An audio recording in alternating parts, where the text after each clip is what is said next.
On September 17, 1940, in a room where maps and coffee stained the table, Hitler told his senior commanders that Operation Sea Lion, the planned invasion of Britain, was postponed. Not cancelled, postponed. The single word captured more than a change of plans. It signaled, quietly at first, a pattern that would define the German High Command's behavior for the next 5 years. When ambition met stubborn limits, leaders would not accept defeat. They would postpone. They would insist. They would hold. That modest postponement was the opening note of a deeper story, a war that, at first, Germany believed it could shape and control through bold movement, surprise, and centralized authority, but which steadily moved beyond the capacity of the state and its military apparatus. The arc runs from confidence, vast formations, detailed plans, and expectation of quick victories, to overreach, to the grinding arithmetic of supply and winter, to a political leadership that increasingly substituted will for reality. How the German High Command reacted to a war it could not control is the history of decisions made under pressure, the erosion of professional military judgment under ideological command, and the precise moments when denial turned strategic failure into national catastrophe. Barbarossa, the grand gamble. In late 1940 and early 1941, the Wehrmacht's planning for the invasion of the Soviet Union moved from general intent into full operational detail. Planning documents, later seized and studied, spoke of roughly 3 million men arrayed along a broad front, supported by some 3,600 tanks and approximately 2,700 aircraft. The impulse of planning combined an operational belief in decisive maneuver with a political assumption that the Soviet system could be politically and militarily shattered in a campaign measured in months, not years. On June 22, 1941, Operation Barbarossa began. The initial weeks validated the Wehrmacht's doctrine of blitzkrieg on an enormous scale. Armored spearheads smashed through Soviet forward defenses. Entire Red Army formations disintegrated or were encircled in vast numbers. From the German vantage point at the summer's height, the campaign looked like a confirmation of method: rapid movement, operational flexibility, and aggressive exploitation of tactical success. Yet even during this phase of spectacular advances, practical problems were mounting. Distances on the Eastern Front were vast in a way most German planners had minimized in peacetime staff work. Rail gauges differed, track capacity was limited. Every mile the advance created an additional burden on supply lines. The initial victories were nourished by captures of equipment and by the extraordinary efforts of the rail and transport services, but the surge forward multiplied logistical headaches faster than they could be solved. Halder's diaries and the operational correspondence of the Army General Staff recorded a tension that would recur. Generals spoke in terms of fuel, ammunition, and tonnage. Political directives spoke in absolutes. Field reports warned that as autumn approached, the roads would deteriorate, vehicles would break down, and replacement stocks were inadequate. The High Command's public tone remained confident. Privately, staff officers noted the growing gap between reach and supply. Supply and mud, the war of logistics. To understand the deterioration of German control, one must treat logistics not as a backdrop but as a central actor. Modern war is, above all, an enterprise of movement and sustainment. Armies consume vast quantities of fuel, ammunition, food, and replacement parts. On the Eastern Front in 1941, these needs multiplied with every kilometer gained. By autumn, the Rasputitsa, the seasonal mud, arrived. Gravel and limestone roads turned to sucking clay. Tracked vehicles churned and became mired. Wheeled transport ground to a halt. Where once armored columns flowed, they now halted in tangled lines, suspended by a few inches of wet earth. This physical phenomenon exposed a deeper reality.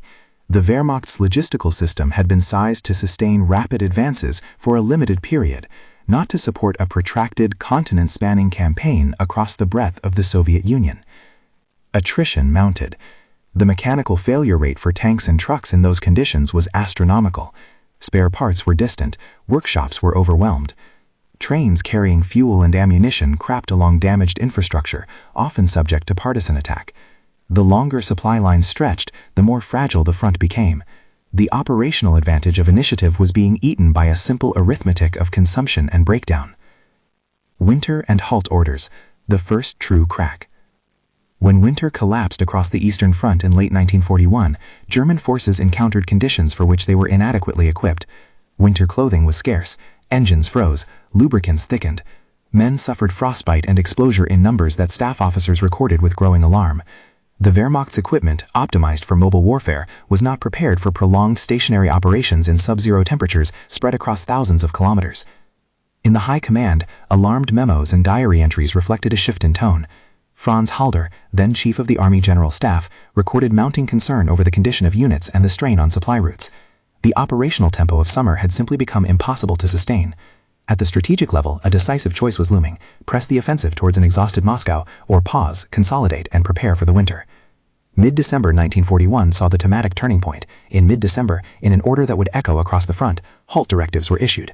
The halt orders of December 1941, commonly dated in the High Command records to December 16th, among the sequence of authoritative instructions, did not simply stop an offensive push. They signified a moment when the High Command admitted, in action, that the march of momentum had been checked by material reality. Now Germany had to manage defense, supply, and recovery under conditions of scarcity, and an enemy that, contrary to German expectations, refused to fold. This was a transformation in the nature of control. Until the winter, the German High Command could claim, with varying degrees of argument, operational initiative. After the halt orders, the initiative was contested. The original plan, premised on quick, decisive victories, had collided with weather, distance, and Soviet resilience. The leadership's reaction in those months was a combination of improvisation and attempt to nationalize blame onto contingencies, while simultaneously tightening the reins on the military debate. The Stalingrad Cadet. If the winter of 1941-42 was the first major fracture between plan and reality, Stalingrad would become the decisive pivot. By the summer of 1942, Hitler had shifted the main strategic thrust of the campaign to the south. Industrial and symbolic objectives converged on a target no less psychological than strategic: the city of Stalingrad, on the Volga, whose capture would disrupt Soviet transport, secure the flank of drives into the Caucasus, and, in Hitler's mind, provide a propaganda blow against the Soviet leadership. The operations around Stalingrad unfolded with ferocity and confusion. Urban combat consumed men and equipment at unsustainable rates. By November 1942, the German Sixth Army, commanded by General Friedrich Paulus, was deeply committed within the city and its outskirts. The Soviet counteroffensive, Operation Uranus, launched in late November 1942, aimed not primarily at the city center, but at the weaker Romanian and Hungarian forces guarding the German flanks.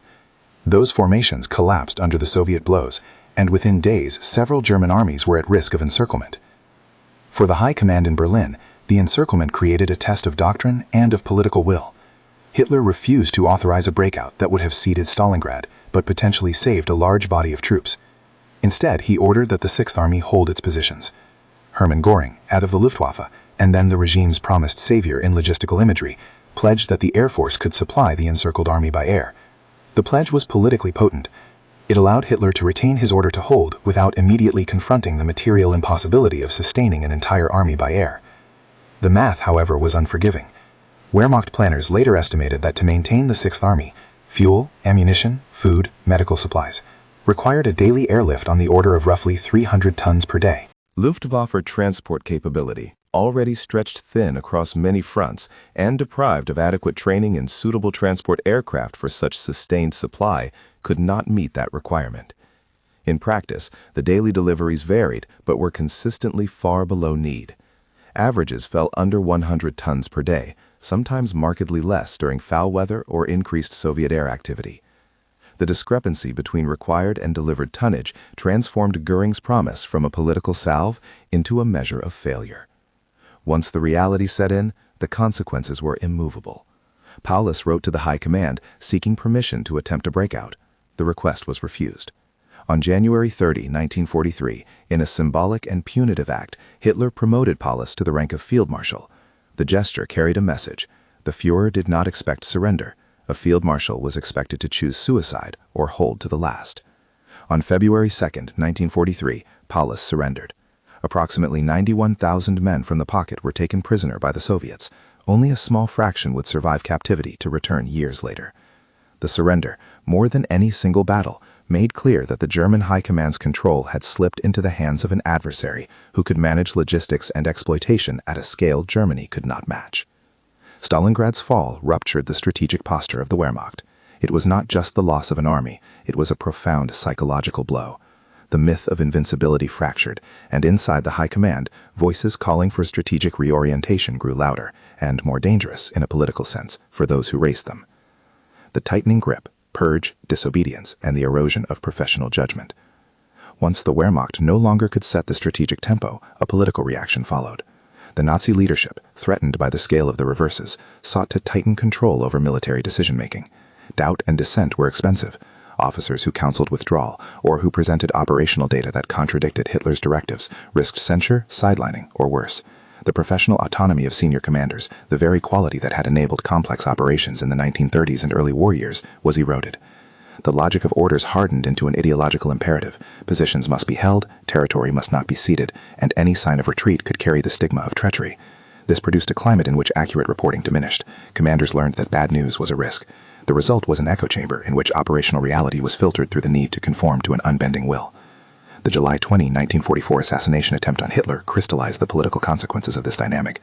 The plot itself, a desperate gambit by elements of the military and conservative German establishment, failed. Its aftermath was decisive in a different register. The purge that followed drove many of the remaining independent-minded officers from positions of influence, replacing them with men selected for loyalty rather than for professional competence.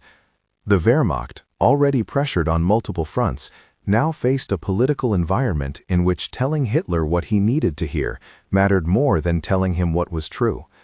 From strategic maneuver to tactical clinging, Kursk and the shift to defense. After Stalingrad, the German High Command attempted to regain initiative. In the summer of 1943, at Kursk, Germany committed to a grand offensive aimed at cutting off a Soviet salient and restoring operational momentum. Kursk was carefully prepared, one of the most heavily mined and fortified battlefields of the war. But it also reflected a grim truth. German forces were no longer operating from a position of advantage.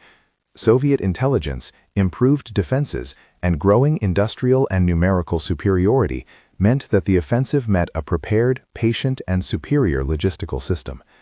Kursk ended in operational failure. The German armies, after costly fighting, withdrew. The after-effect was strategic and symbolic. Germany's last significant offensive capability on the Eastern Front had been spent. After Kursk, for the remainder of the war, the Wehrmacht was more often in the position of reacting, plugging gaps, conducting local counterattacks, and trying to manage withdrawals under pressure. In the West, the Allied landings in Normandy in June 1944 further transformed the strategic picture. Logistical superiority, air power, and the vast industrial mobilization of the Allies placed enormous strain on Germany's capacity to defend multiple theaters. German senior commanders, von Rundstedt among them, repeatedly assessed that a withdrawal to more defensible lines would preserve forces and shorten fronts. Hitler repeatedly refused. His insistence on holding ground at the cost of operational flexibility bled German forces in the West and denied commanders the maneuver room they needed to respond effectively. Ardennes and the desperate gamble. By the winter of 1944-45, Germany faced collapse on multiple fronts. In a final attempt to reverse the Western Allies' momentum and to regain the initiative in the West, the German High Command launched the Ardennes offensive in December 1944. The Ardennes, a forested, rough terrain zone between the Allied lines, was chosen for surprise. Initially, the attack created confusion and penetrations, but the offensive lacked the required fuel, air superiority, and sustainable reserves. The gamble exposed more than audacity. It displayed how squeezed German material conditions had become. The Ardennes operation temporarily startled the Allies, but ultimately failed, consuming men and equipment Germany could ill afford to lose. The Ardennes was symptomatic. Strategic decisions increasingly resembled bets against reality, powered by ideological insistence and a diminishing material base. Each attempt to reverse the tide required resources the Reich lacked. Each failure further narrowed options. Speer, the Nero Decree, and the final collapse. As the Allies closed in from east and west in 1945, the destructive logic of the regime culminated in two linked episodes that embodied the catastrophic interplay of denial and policy. Albert Speer, the armaments minister, who oversaw a last-ditch effort to sustain German war production, submitted a memorandum on March 15, 1945. In broad terms, Speer's communication reflected the practical perspective of a technocrat who saw the consequences of total destruction and the need to preserve infrastructure where possible.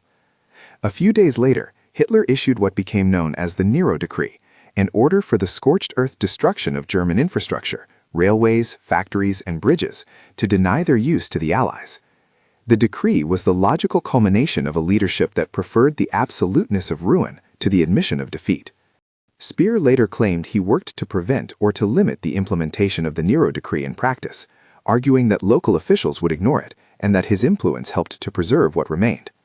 Whether Speer's role was as decisive as he later portrayed is a matter of historical debate and interpretation, but the symbolic sequence is unmistakable.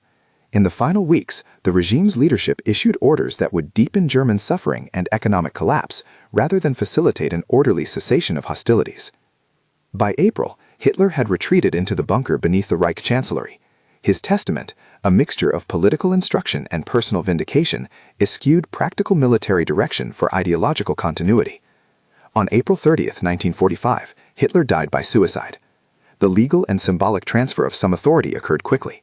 Karl Donitz was named his successor, and soon after, on May 7th to 8th, Germany surrendered.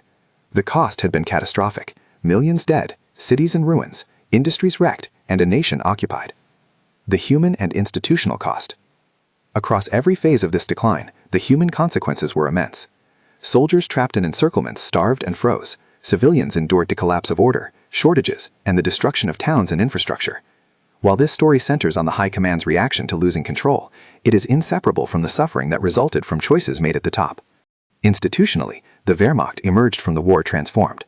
A combination of ideological pressure, purges after the July 20 plot, and Hitler's insistence on political loyalty over professional expertise hollowed out the army's reserve of independent judgment. The staff mechanisms that had been central to preparing and executing complex operations were compromised by an environment that discouraged candid reporting and punished dissent.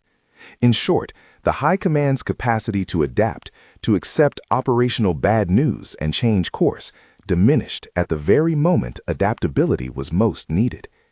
Interpretation: why did control slip, and why did the High Command react as it did?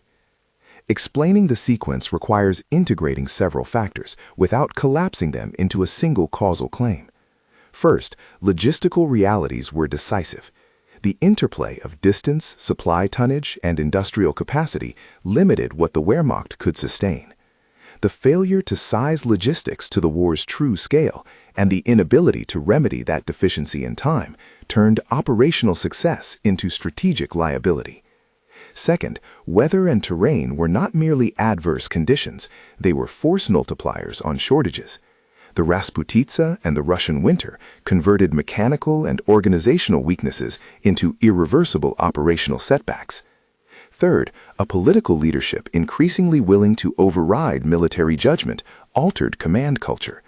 Hitler's directives to hold positions, to prioritize symbolic objectives, and to punish dissent undermined the institutional capacity to make necessary withdrawals and to conserve forces for later action. The promotion of Paulus to field marshal at Stalingrad, the refusal to authorize a breakout, the insistence on the airlift promise, and the later purges after July 20 illustrate a chain by which political considerations overriding professional judgment brought about military disaster. Fourth, the Allies' growing material superiority in men, tanks, aircraft, and production meant that German efforts were asymmetric from mid-war onward. Where Germany had, early on, matched operational doctrine with concentrated application of mechanized forces, the extended conflict favored those with the deeper reservoirs of industry and manpower. Finally, psychology and ideology mattered. The regime's cosmology, its racial and apocalyptic rhetoric, its obsession with symbolic victories, and its intolerance for defeatism produced a pattern where concession of ground could be framed as moral failure or treason. Leaders at the top weaponized loyalty as the measure of acceptable counsel, thereby shrinking the space where truth could reach decisions. Moments of moral and professional consequence. Several episodes serve as cautionary case studies for leaders and students of war. Barbarossa's early success masked unsustainable supply demands. Planning numbers, about 3 million men, 3,600 tanks, and 2,700 aircraft, were impressive on paper. They required a logistical tail that the Wehrmacht, stretched across the continent, could not maintain indefinitely. The halt orders in mid-December 1941 reflected the first admission of operational limits. What had been an offensive war became, by necessity, a grind of defense and recovery. Stalingrad exemplified the moral hazard of political interference in operational decisions. Goering's promise to supply the encircled army by air and Hitler's refusal to authorize a breakout turned a battlefield emergency into an irrevocable loss. The airlift math, roughly 300 tons per day required versus an average delivery far below that, dramatizes the practical impossibility of the solution offered from Berlin. The July 20, 1944 plot and the subsequent purge illustrated how political insecurity can hollow an officer corps of its independent judgment at precisely the moment that realism is needed. The Nero decree, in the face of imminent collapse, showed a leadership ready to destroy the very foundations of national survival rather than accept defeat. Speer's memorandum and Hitler's decree form a brief, tragic exchange that crystallized the regime's priorities in its final weeks. Lessons on leadership under stress. What do these events suggest about leadership in crisis more broadly? Several lessons are apparent without lapsing into simplification. First, the integrity of information flows matters. When frontline commanders learn that bad news will be punished, they will alter reporting to preserve their positions. That behavior stabilizes organizational cohesion in the short term, but produces catastrophic blind spots in decision-making. Second, material constraints frame political options. No degree of will can conjure rail capacity, fuel, or replacement tanks. Effective strategy must start with a sober accounting of resources and logistics. Otherwise, strategy becomes an exercise in rhetorical commitment instead of a plan grounded in reality. Third, centralized political interference in operational choices can be crippling when it is based on ideology rather than evidence. Political leaders may be right to set strategic goals, but when they substitute forceful assertion for adaptive planning, they risk systemic failure. Fourth, there is moral responsibility in command. The insistence on holding positions regardless of human cost, whether from ideological intransigence, fear, or pride, imposes grievous burdens on subordinate forces and civilian populations. The High Command's reactions were not merely technical mistakes, they were choices with moral weight that shaped suffering and destruction. Conclusion: from confidence to delusion. The story that began with the word postponed on September 17, 1940, did not end in a simple military defeat. It ended in the collapse of a state that had chosen ideology over adaptation, will over supply, and spectacle over survival. The German High Command's reaction to losing operational control moved through distinct phases: initial adaptability and competence, a period of denial and flaw improvisation, politically enforced rigidity, and, finally, a delusional insistence on destruction rather than concession. Control slipped for many reasons. The material facts of logistics and industrial capacity mattered decisively. Weather and terrain magnified weaknesses, but politics and psychology shaped how the leadership interpreted and reacted to those facts. In that mix, decisions were made: to hold, to refuse retreat, to gamble on airlifts, to purge dissenters, to issue scorched earth decrees that guaranteed not only military defeat but national ruin. The High Command did not react in a single, uniform way. Early on, it adapted, improvised, and won remarkable tactical successes. Later, under stress, it ceased to be a professional instrument capable of learning and adjusted itself to the demands of an ideology that prized obedience and spectacle over truth. The final months were not the product of military impotence alone, but of a regime that, confronted with failure, preferred destruction to the modesty of surrender. If there is a final judgment to be drawn from how the German High Command reacted to a war it could not control, it is this: when leaders close themselves off from inconvenient evidence, when they subordinate sober counsel to ideological will, they invite ruin. The lesson echoes beyond the battlefields. In war as in peace, the fusion of humility in judgment with honesty in information is the essential condition for governance that preserves both practical options and moral responsibility. If this account raises questions about specific moments, the precise tonnage figures flown into Stalingrad, the full scale of the personnel losses, the content of Speer's memorandum, there is a large body of primary documents and scholarship that details these episodes. For those who want to follow the sources and examine the operational documents, collections of Halder's diary entries, OKW orders, and armaments ministry records provide the primary material behind this narrative. For now, the pattern is clear. The German High Command reacted in stages, from confident control to desperate, destructive denial, and in those reactions, the fate of a continent was sealed. If you want a deeper, source-by-source breakdown of any of these episodes, the logistics numbers at Stalingrad, the internal debates in the weeks before Kursk, or the chronology of the Nero Decree, there are companion analyses that detail the documents and calculations. For this broader narrative, the key takeaway is plain. Losing control in war is first a technical problem of supply and movement. It becomes existential when political leadership refuses to reckon with the limits those technical realities impose.